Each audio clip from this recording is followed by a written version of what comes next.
di tengah beliau, Dr. Yasmini. Beliau ini adalah salah satu dosen di Fakultas Kedokteran UII. Beliau juga berpraktek di Rumah Sakit UII di Pandak, Bantul, kemudian di Rumah Sakit JIH, lalu di Rumah Sakit Khusus Ibu dan Anak Sadewa di Babarsari. Selain itu, beliau juga mengelola dan membersamai beberapa kajian lain dan tahsin.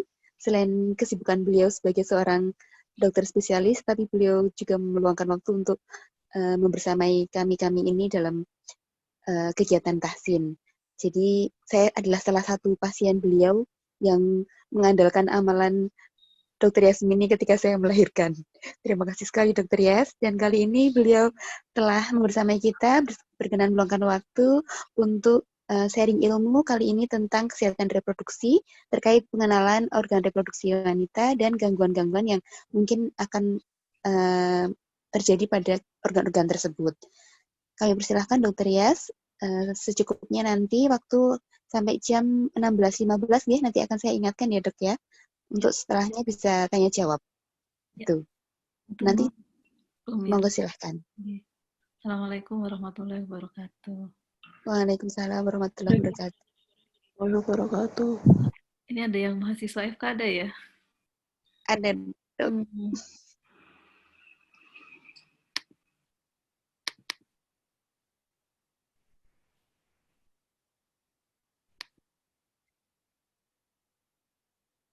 Muncul belum gambarnya? Sudah. Udah ya, ada ya. Sampun. Ini sedikit kita nanti diskusi ya tentang kesehatan reproduksi dan masalah-masalahnya.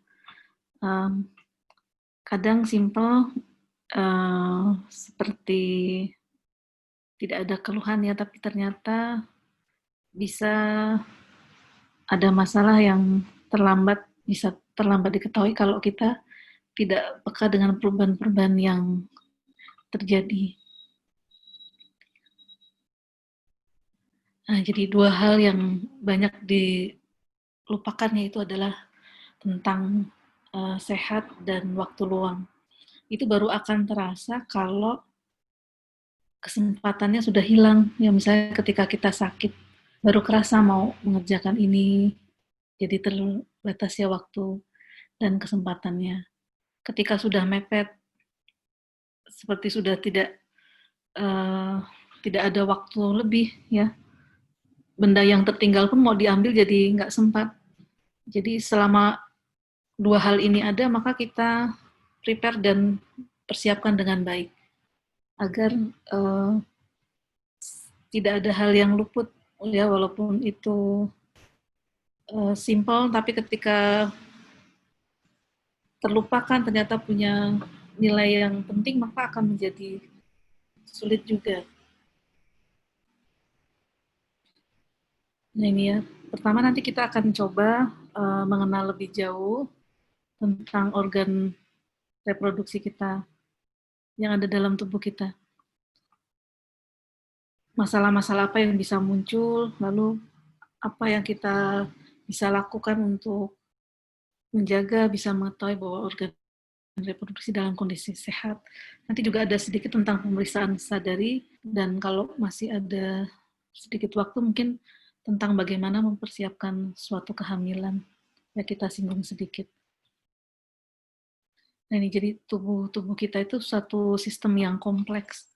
Semua hal di tubuh kita itu ada dan bekerja dalam sistem yang sangat lengkap dan sempurna. Jadi pernafasan itu ada sistemnya ya, ada sirkuitnya tersendiri. Sistem saraf itu ada ya, ada sirkuitnya sendiri antara sistem saraf pusat ya, dari otak besar ya, sumsum tulang belakang, dan sistem saraf tepi. Semua bekerja dengan koordinasi yang bagus ya, tidak saling bertabrakan. Sistem aliran darah, jantung ya, kardiovaskuler, itu juga ada sistem, ada sirkuitnya tersendiri, dan ketika ada gangguan akan memunculkan masalah. Ya, kemudian sistem integumentum ya, kulit, ya, jaringan tubuh, ya, sistem anggota gerak, Nah, sistem reproduksi ini satu sistem yang terkait dengan fungsi reproduksi ya.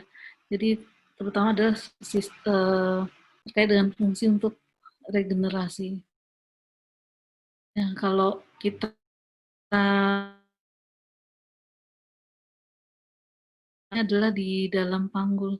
Jadi di sini setinggi kira-kira tulang pinggang ya. Kalau bahasa Latinnya itu sih ada sia-sia spina sciatica ya. Nah, ini di sini dibatasi oleh linea terminalis kanan kiri ada tulang nih. Jadi ada yang namanya rongga panggul dibatasi oleh tulang. Nah, organ reproduksi yang sesungguhnya itu ada di dalam namanya panggul yang sesungguhnya ya, atau pelvis minor, panggul minor. Jadi organ reproduksi ini sangat sangat terlindung ya. Dan sistem reproduksi ini sangat kompleks ya. Kita mengenal ada sistem ini, jadi organ genital tuh yang terlihat itu yang kita sebut dia organ genital luar. Jadi yang terlihat itu misalnya adalah daerah bawah ya, kemaluan ya, terus jaringan lemak di sekitarnya itu terlihat. Tapi kalau yang di dalam seperti rahim itu tidak bisa dilihat. Rahim, saluran telur, indung telur itu tidak terlihat. Dia akan bisa dilihat kalau menggunakan alat bantu ya. Contoh misalnya USG, maka akan ada imaging gambar dari organ reproduksi ini. Yang normal rahim seperti apa, itu akan bisa dilihat. Dan pada semua manusia ini sama ya. Jadi kondisi yang normal rahim itu ukurannya akan sama ya. Kemudian saluran telur semua sama, strukturnya sama ya. Rahim ini misalnya dia lapisan-lapisan yang ada itu akan sama dalam kondisi yang normal. Saluran telur ya, di mana di ujungnya ya ada fimbria, semua manusia akan sama. Nah, ketika kondisi sistem ini bekerja dengan baik ya, dalam kondisi sehat, di sini tidak akan ada masalah yang muncul. Tetapi bila terganggu aja di salah satunya ya, misalnya yang terganggu adalah di saluran telurnya karena proses radang misalnya, maka bisa memunculkan mungkin keluhan nyeri yang berkepanjangan, kemudian bisa ada keputihan yang berat ya. Jadi ketika muncul keluhan maka harus dicari itu dari bagian yang sebelah mananya. Kalau itu di organ reproduksi luar akan dengan mudah dilihat, tetapi ketika itu terletak di organ reproduksi dalam, maka nanti akan butuh evaluasi dan pemeriksaan lebih jauh. Misal contoh yang merasakan ada benjolan, ya, ibu merasakan ada benjolan. Nah, kita coba raba, ya apakah bisa diraba dari luar, ya permukaan luar kita bisa merasakan atau tidak. Bila tidak bisa, maka nanti harus dibantu dengan pemeriksaan dalam untuk menilai apakah memang teraba ada sesuatu masalah pada organ reproduksi dalam ini atau tidak. Bisa keputihan gitu ya. Nanti juga akan ada pemeriksaannya tersendiri.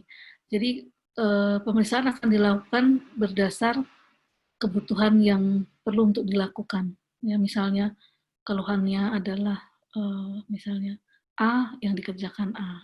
Kalau yang dirasakan misalnya masalahnya ada di B, maka pemeriksaan-pemeriksaan dikerjakan sesuai dengan hal yang dibutuhkan. Nah, masing-masing ini punya fungsi ya. Jadi kalau rahim misalnya, dia difungsikan untuk menampung saat dia misalnya ada kehamilan, maka di sini janin dia akan berimplantasi, menempel dan tumbuh. Dan hanya struktur rahim yang bisa. Di luar rahim tidak akan bisa, misalnya di saluran telur kehamilan menempel. Nanti pada umur kehamilan tertentu dia akan pecah dan membuat perdarahan di dalam rongga perut. Ya, jadi semua punya fungsi masing-masing.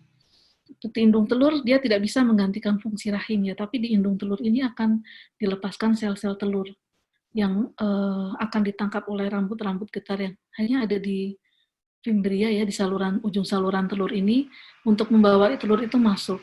Jadi kalau misalnya ada pembuahan, biasanya letaknya adalah di saluran telur yang paling lebar ya, namanya ampula.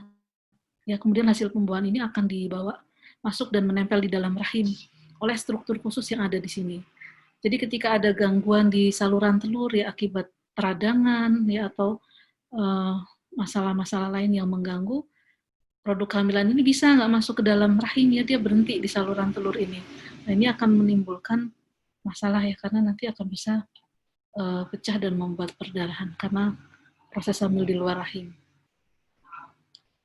Nah ini gambaran lebih jelasnya ya, jadi struktur di setiap bagian secara garis besarnya sama, tetapi memiliki fungsi yang berbeda. Seperti rahim misalnya ada 3 lapis ya. Saluran telur pun punya 3 lapisan, tetapi secara struktur dan fungsionalnya tidak sama. Ya.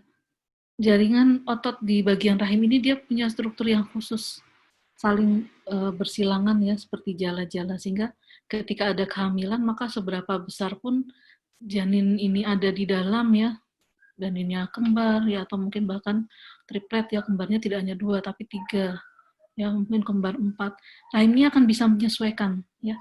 Tetapi ya misalnya hamil 1 aja dia letaknya di saluran telur, maka tidak sampai hamil yang cukup untuk bayi lahir ya, hanya paling 1,5-2 bulan ya, bisa sampai 3 bulan kalau dia terletak di tempat yang lebar ini, itu akan bisa pecah dan menimbulkan perdarahan yang hebat.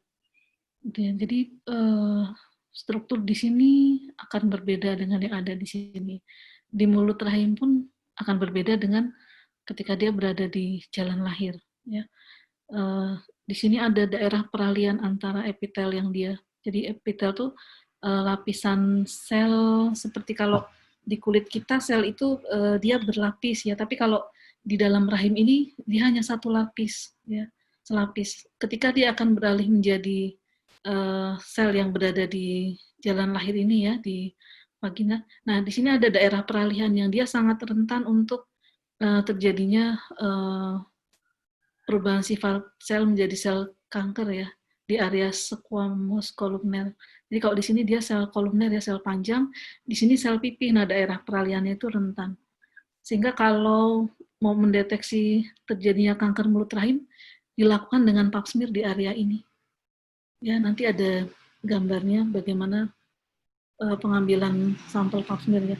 Kadang kalau yang belum pernah menjalani atau tidak bisa membayangkan, takut dilakukan pemeriksaan apa, tapi sebetulnya dia pemeriksaan yang sangat simpel ya, hanya mengambil sampel untuk mendeteksi kemungkinan adanya kanker di mulut rahim ya pada tahap yang sangat awal. Sehingga seawal mungkin terdeteksi, maka harapan hidup akan menjadi lebih baik. Ya, jadi organ reproduksi bagian-bagiannya adalah ini, yang mulai dari rahim, saluran telur, ada indung telur ya, yang akan melepaskan sel telur. Nah, kapan mulai ada sel telur ini? Itu sejak ketika seorang janin perempuan itu ada di dalam rahim, proses itu sudah terbentuk. Ya, jadi waktu kehamilan itu sekitar lebih kurang 20 minggu ya, atau akan masuk 5 bulan. Maka di situ jumlah tertinggi sel telur yang ada dalam indung telur seorang perempuan ya, itu bisa mencapai lebih kurang 6-7 juta. Ya, sebagian nanti akan mati, dan ketika janin ini lahir jumlahnya hanya berkisar ya sudah sekitar 1-2 juta. Nanti ketika berkembang terus ya mencapai masa pubertas ya, atau haid pertama, berapa yang diovulasikan hanya sekitar 300-400 buah sel telur. Sampai seorang perempuan tadi dia kemudian menopause ya. Jadi kalau menopause ini berarti dalam 1 tahun sudah tidak terjadi haid sama sekali. Ya, jadi sebagian besar sel telur ini akan mati ya. Jumlah ini sudah dikurangi dengan jumlah misalnya terjadi kehamilan, kemudian 9 bulan tidak haid ya. Dihitung dari usia menarke ya, dalam 1 tahun kalau siklus normal lebih kurang akan terjadi pelepasan telur sekitar 12 ya. 12 sel telur. Nah, itu kalau dihitung ada sekitar lebih kurang 300-400 sel yang akan ovum ya, sel telur yang akan diovulasikan. Nah, jadi proses itu akan berjalan termasuk seperti siklus haid ya. Dia akan terjadinya dipengaruhi oleh sistem saraf pusat ya. Ada feedback hormon yang diberikan oleh indung telur ya. Dan ini juga nanti akan bekerja di rahim, hormon-hormon yang diproduksi oleh indung telur ini. Dia akan memberikan sistem feedback ke sistem pusat ya, sehingga siklus ini akan terjadi secara siklik. Dia seperti gelombang ya, naik turun. Nanti ketika haid kondisi turun ya, kemudian desquamasi lepas, jadi terjadi darah haid. Nanti sel telur itu berkembang baru, jadi akan kembali mengontrol, ya akan terjadi kontrol hormon lagi. Terus nanti kapan waktunya dia lepas, ya akan ada sistem yang mengatur di keseimbangan hormon, jadi akan terjadi L-Hazard, kemudian akan diovulasikan, terus seperti itu. Ya, kalau ada kehamilan, maka tidak akan lurus sebagai darah haid, tetapi jaringan rahim itu akan disiapkan untuk menerima janin, ya hasil pembuahan untuk berkembang menjadi janin ya dan seterusnya sampai kemudian dia lahir.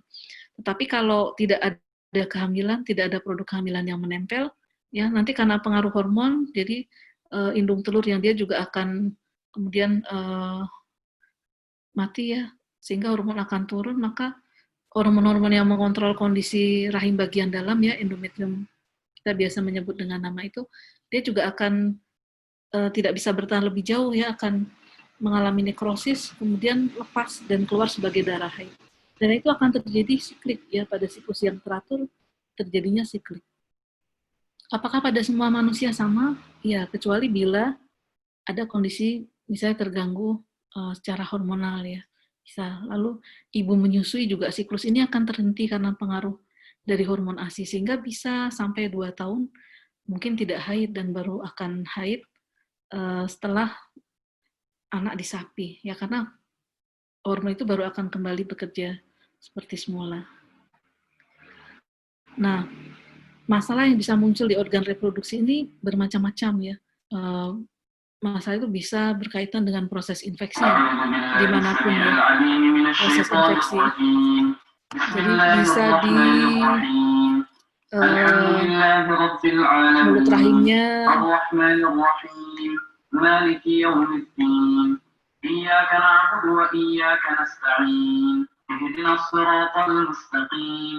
bisa pada rahim, bisa pada indung telurnya, kemudian bisa di saluran telur ya.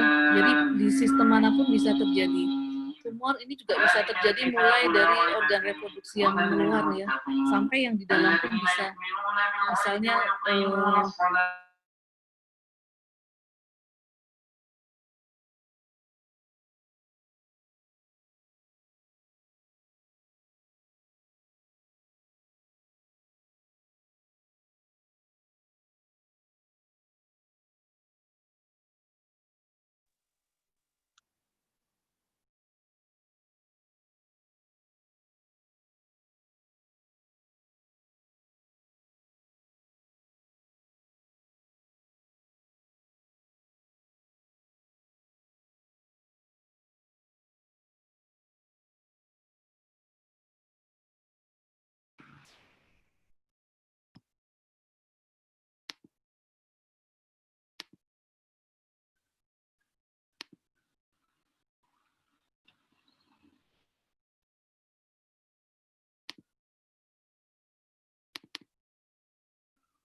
ini ya, jadi untuk proses infeksi ini bisa kalau dari luar misalnya seperti ada radang di kelenjar Bartolini ya, kalau di mulut rahim yang muncul peradangan pada mulut rahim. Di rahim bisa ada radang di rahim ya.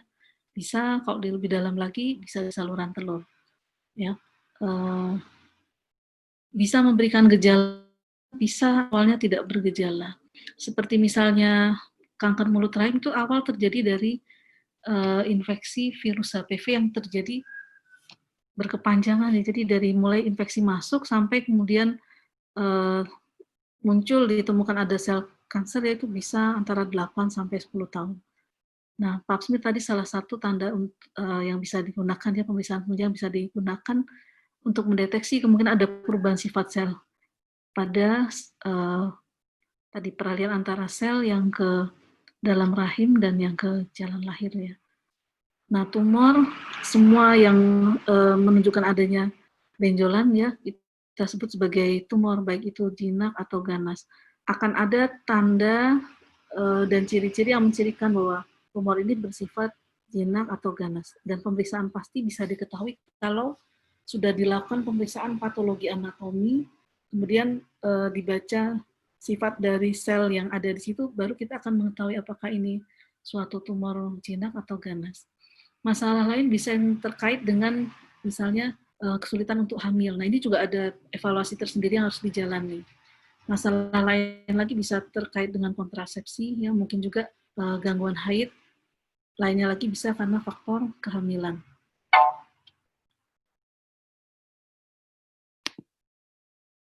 Nah, ini contoh ya, misalnya ada radang, seorang ibu datang dengan keluhan keputihan yang disertai berbau, ya bisa mungkin agak kecoklatan, merasa panas, ya perih. Setelah dicek, mulut rahim itu tampak ada bintik-bintik kemerahan. Nah, ini yang harus dilakukan adalah biasa kita evaluasi dulu dengan pemeriksaan laboratorium nih, untuk tahu dari apa. Ya. Nah, nanti setelah ketemu penyebabnya, baru terapi akan diberikan. Jadi penampakan klinis, kalau kita menjumpai seperti ini, biasa kita bisa mencurigai bahwa ini kemungkinan berasal dari suatu parasit yang biasa kita sebut Trichomonas ya. Ini harus diterapi sampai tuntas ya, bila tidak akan menimbulkan keluhan yang mengganggu terus-menerus. Bila gejalanya didominasi oleh rasa gatal, biasanya kita curiga bahwa itu mungkin ada dari arah infeksi jamur. Jadi kecurigaan klinis dipastikan dengan adanya pemeriksaan penunjang. Sehingga walaupun kadang tidak nyaman untuk dilakukan pemeriksaan, tapi kalau dirasa itu perlu, maka perlu dilakukan. Ya, karena bila berat akan menimbulkan keluhan yang terus-menerus. Bila infeksi itu dia naik ke saluran yang lebih atas, dia bisa mengganggu di organ reproduksi dalam ya, termasuk di saluran telur.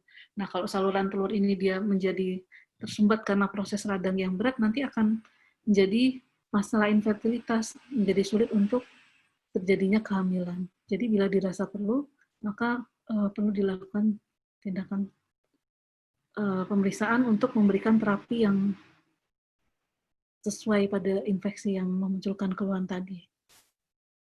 Ini kita kenal dengan peradangan di mulut rahim. Dari luar tidak kelihatan, ya kita akan tahu bahwa radang ini ada di mulut rahim dari pemeriksaan. Jadi dipasang yang namanya cocor bebek itu dilihat di mulut rahim, nanti akan kelihatan di situ ada masalah.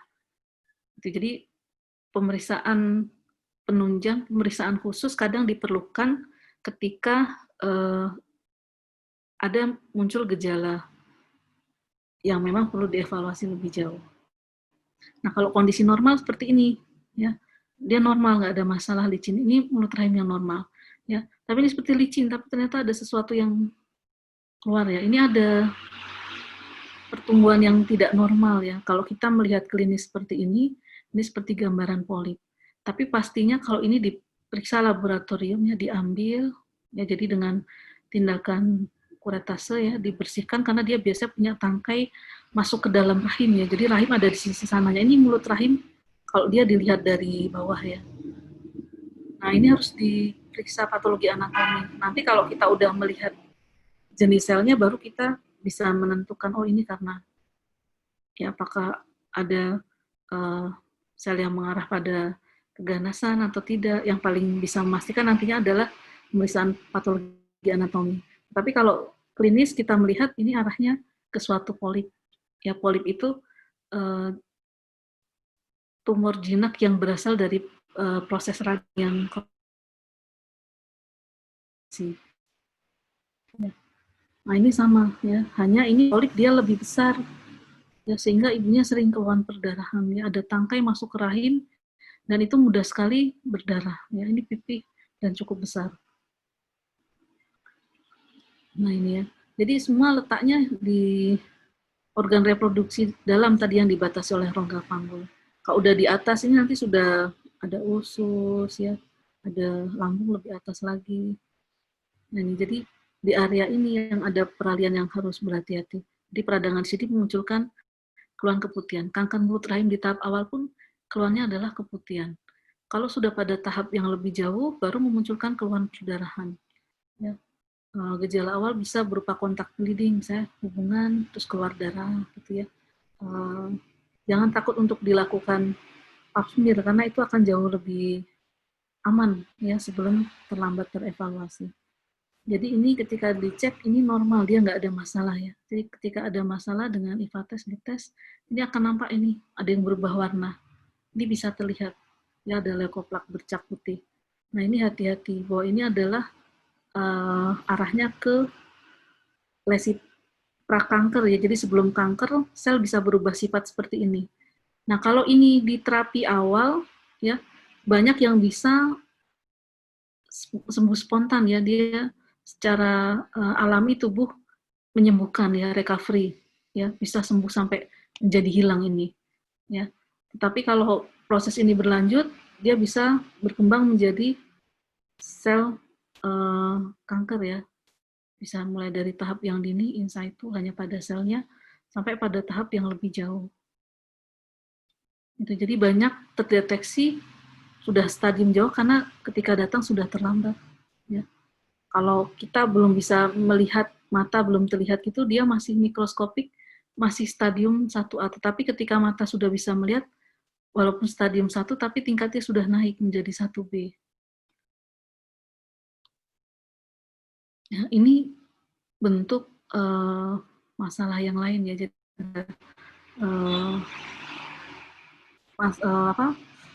cairan yang berada dalam rongga perut ya, dan ada massa yang berasal dari indung telur.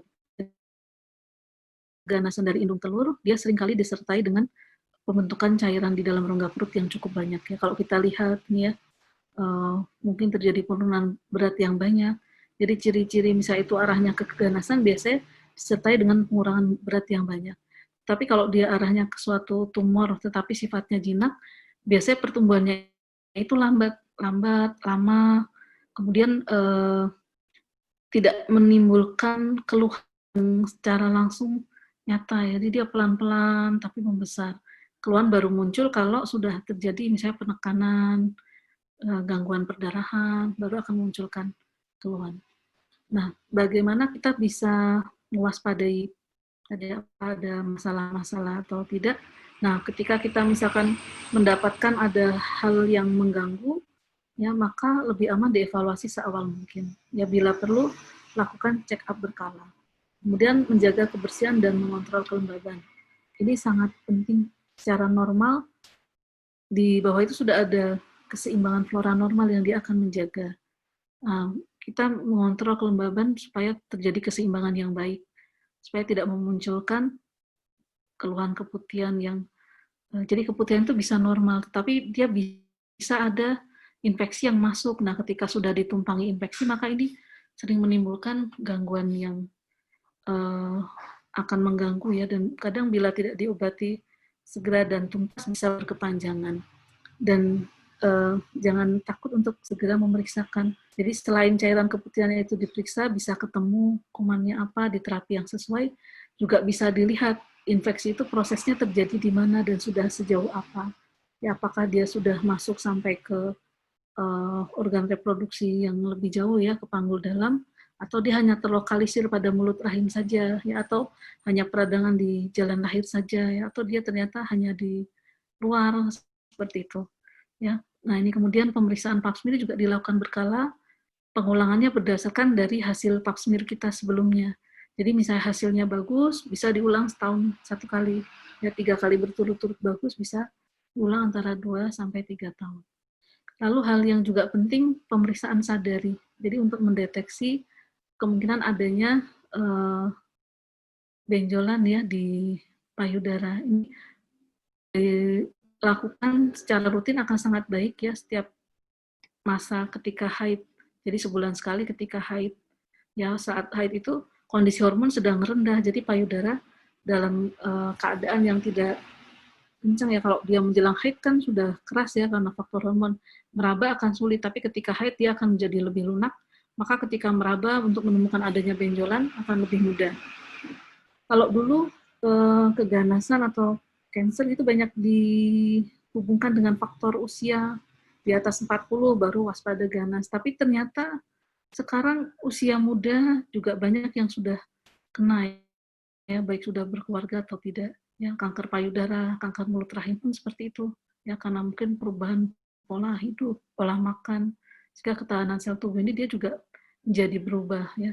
Jadi 25 tahun ya bisa terkena, ya sudah dioperasi, pengobatan kemo tuntas, tumbuh kembali, ya, sehingga akhirnya harus menjalani terapi ulang.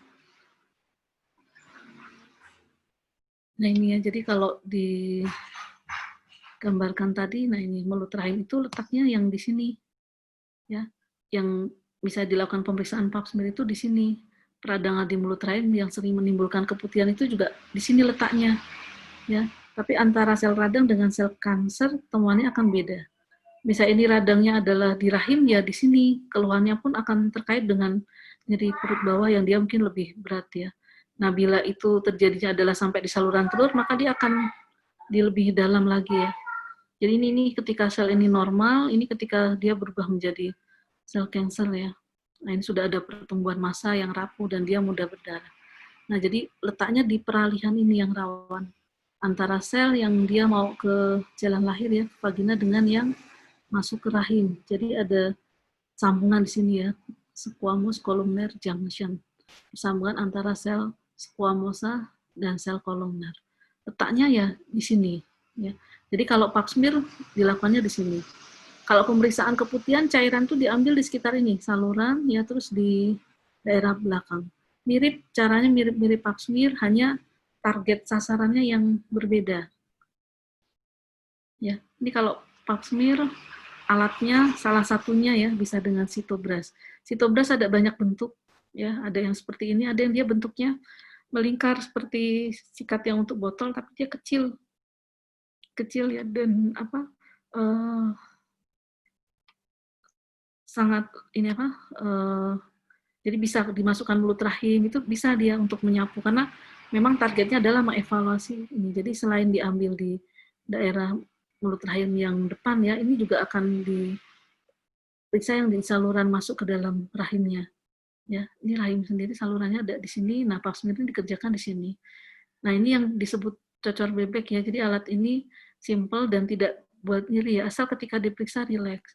Yang bikin nyeri adalah ketika misalnya ini dipasang tapi ibunya tegang ya biasanya, sehingga memunculkan rasa tidak nyaman. Tapi kalau rileks, pemeriksaan ini sangat cepat ya, sangat cepat sekali.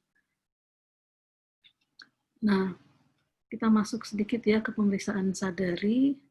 Jadi pemeriksaan sadari itu 20, jadi misalnya satu payudara kita mau cek yang kanan, misalnya kita posisi berdiri. Kalau ada cermin, lihat ke cermin ya, simetris antara kanan kirinya dilihat. Apakah setiap kali dievaluasi ada bentuk yang berubah atau tidak.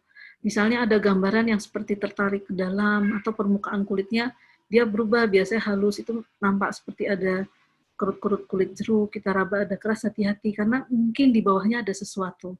Ya harus dilacak lebih jauh. Nah, pemeriksaan ini di semua lobus payudara 360 derajat itu harus dicek ya. Jadi ketika misalnya kita lihat ke kaca, kita mau ngecek sisi kanan, maka tangan yang kanannya akan diletakkan di belakang kepala. Ya, kita rileks, tangan yang kiri akan meraba seluruh area mame ya, seluruh area payudara. Jadi bila ada benjolan walaupun itu kecil gitu akan bisa diraba dan ditemukan. Ya. Dan nanti harus dipastikan lagi betul ada atau tidak.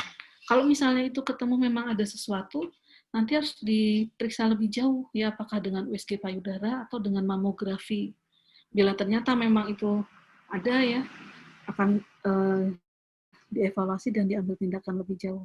Mungkin dilakukan aspirasi jarum halus ya untuk dilihat apa yang ada di situ.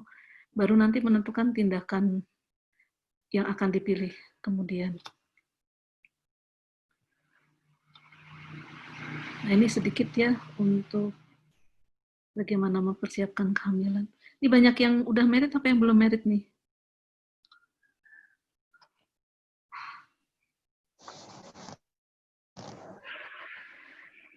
Banyak yang belum? Udah? Setengah-setengah kayaknya, Bu. Setengah. Belum, Bu.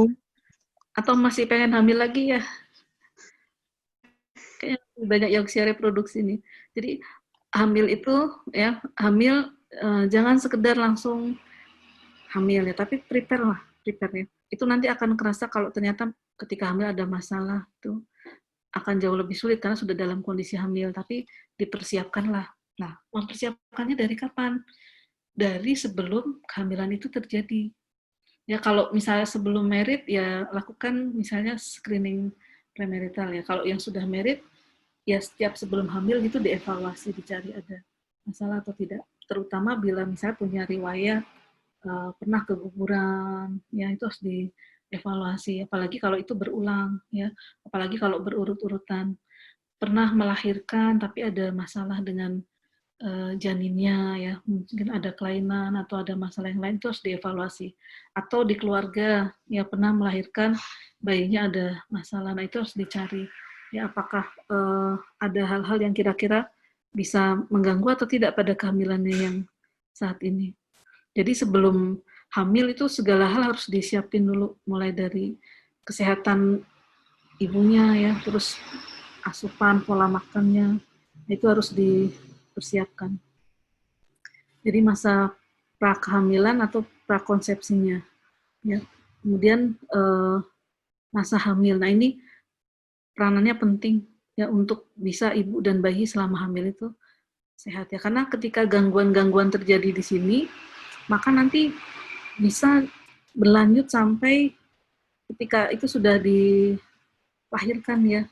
Jadi dioptimalkan masa ketika hamil ya, dan terutama nanti setelah lahir ya, jadi ada 1000 hari pertama kehidupan ya, sampai anak itu usia 2 tahun.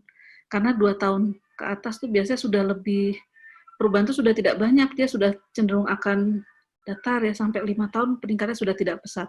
Tetapi ketika di dalam rahim sampai anak ini berumur 2 tahun, ini masa-masa yang pesat, terutama untuk perkembangan jaringan otak. Ya. Dan kemudian masa persalinan juga penting ya, persalinan dan pasca persalinannya. Nah ini nanti yang terkait adalah pemenuhan kebutuhan nutrisi dari ibu ya, baik dari makronutrien ataupun dari mikronutrien. Kalau makronutrien ini sudah sehari-hari kita konsumsi ya, protein, lemak, ya, karbohidrat. Nah untuk mikronutrien ini yang kalau dia kurang bisa mengganggu, misalnya kurang folat ya, sering nanti bisa terjadi lahir anencefal, jadi nggak ada tulang kepalanya, dia sampai mata gitu ke atas kosong, dia tidak ada tempurung kepalanya. Ya, jadi kalau di USG itu berhenti di sini, nggak ada, kita nggak melihat gambaran ini ya, tempurung kepala, kalvariannya itu tidak ada. Ya, anemia, ibu dengan kondisi anemia di masa hamil ya, ini resiko di hamilnya, di persalinannya juga, masa nifasnya pun bisa pemulihannya kadang terganggu. Jadi hal-hal ini dipenuhi, dipersiapkan sejak masa sebelum hamilnya. Ini tadi ya, kok ini gambaran di mana pembuahan itu terjadi, ya di sini tadi ya, kalau dia bertemu dengan sperma. Nah, nanti oleh gerakan sel-sel yang ada di permukaan saluran telur ya, namanya silia, dia akan diarahkan ya supaya masuk ke rahim. Di rahim nanti dia akan menempel di sisi manapun. Jadi lapisan rahim dalam ini sudah disiapkan untuk menerima kehamilan. Tetapi kalau nggak ada kehamilan, dia akan luruh. Ya akan terjadi haid. Kalau hamil, dia di sini tumbuh dan berkembang. Jadi nutrisi, asupan makanan, oksigen ke janin akan didapatkan dari perlekatan di situ ya. Nanti di sana akan terbentuk plasenta yang menjadi penghubung antara janin dan ibu. Nah, ini masih sama ya. Jadi ini plasenta. Kalau normal dia tidak menutup jalan yang berbahaya kalau di bawah sini. Jadi akan ada yang namanya plasenta previa. Nah, ini ada tali pusat yang menempel dan mengambil sari makanan dan oksigen ke ibu. Nah, ini dari plasentanya ini. Ya. Dia akan masuk melalui tali pusat ya, dan nanti akan memberikan yang dibutuhkan janin. Ini gambaran tumor ya. Ini rahimnya kecil di sini ya, tapi sebagian strukturnya ini mulut rahim di bawah ya, rusak karena sudah ada tumor yang cukup besar ya. Jadi ini dari rahim ada miom yang cukup besar, menimbulkan keluhan, jadi sering perdarahan. Dan ini tidak hanya satu benjolan ya, benjolannya cukup banyak. Jadi dipertahankan rahim ini sudah tidak bisa ya. Nah ini kista, ini saluran telurnya ini sudah rusak. Ini kista ini muntir sehingga kesakitan ya. Jadi terpuntir. Ya, ini dipertahankan, hidung telurnya sudah nggak bisa sah ya, dan ini sudah menyatu saluran telurnya, nggak bisa dipertahankan. Jadi hanya ada saluran telur yang satu. Ini sudah hamil ya, sudah melahirkan kemudian. Jadi saluran yang satu pun dia masih berfungsi dengan baik ya, selama tidak ada masalah di sana.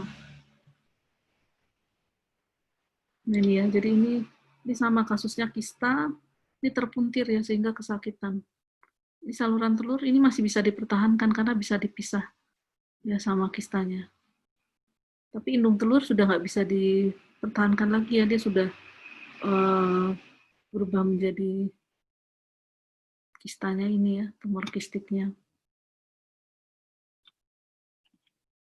Ini habis melahirkan, bisa lahir normal karena kista ini letaknya di atasnya rahim ya, ketika itu. Jadi lahir biasa, nah setelah bayi lahir, ini ya, kistanya masih sebesar ini. Jadi masih seperti orang hamil.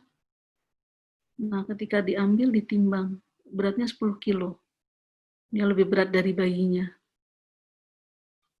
Ya, jadi setelah diambil udah biasa. Ini ketika ada bayinya lebih terlihat besar lagi. Ya, jadi selama tidak mengganggu jalan, lahir dia bisa lahir biasa. Tapi kalau menutup jalan, otomatis akan dioperasi. Ya. Tapi ketika misalnya ini diputuskan operatif ya, seandainya nggak bisa operasi sesar, ini mengambil kista pun dia harus irisannya bukanya besar sekali. Ya. Irisannya akan dibuka besar sekali karena ini cukup besar ya dengan rahim yang masih besar. Tapi ketika bisa lahir normal, maka ditunggu rahimnya sudah kecil ya, baru kista ini diambil. Nah, ini bukan kehamilan, ya. Ini juga sama temuan klinisnya kista, tetapi tadi ada yang namanya pemeriksaan patologi anatomi ya, PA. Ternyata hasil PA-nya itu adalah, nah ini kan ada benjolan-benjolan begini, ya. Ternyata adalah kanker ya. Jadi ini ada kanker indung telur yang cukup besar, ya. Jadi di sini ada sel ganas. Penampakannya mirip, tetapi hasil PA-nya berbeda. Kalau tadi PA-nya mengatakan itu sel jinak, sehingga ketika diambil tidak ada tindakan lanjut. Ya, tetapi karena ini sel ganas, maka akan ada terapi lanjutannya. Ya, bisa kemudian dilakukan kemoradiasi. Itu. Jadi sel kanker indung telur itu dia dikenal sebagai silent killer. Jadi di tahap yang awal bisa seperti tidak ada keluhan, tapi ternyata dia adalah sel kanker yang mungkin sudah menyebar kemana-mana. Ya, mungkin untuk materinya sedikit yang disampaikan.